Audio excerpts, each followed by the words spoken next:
qof walba oo ka tagay uu soo laabanaya qof walba oo ku xanuujiyay uu soo laabanaya qof walba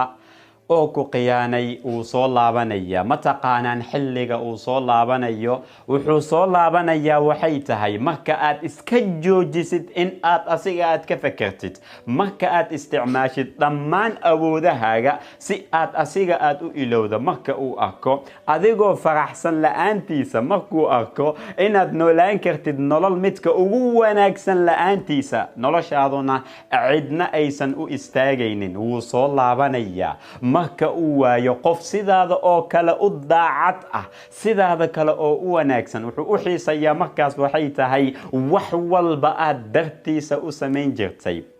wuu soo laabanaya markaas asigoo kaa dalbanaya kaa codsanaya fursad labaad laakiin markaas wuu soo daahay sababtoo ah wax walba waxay noqdeen waxay tahay taariikh la soo dhaafay muxuu kaaga tagay soo muusan ahayn asiga midka ku balan qaadayay in weligiisa uu kula joogayo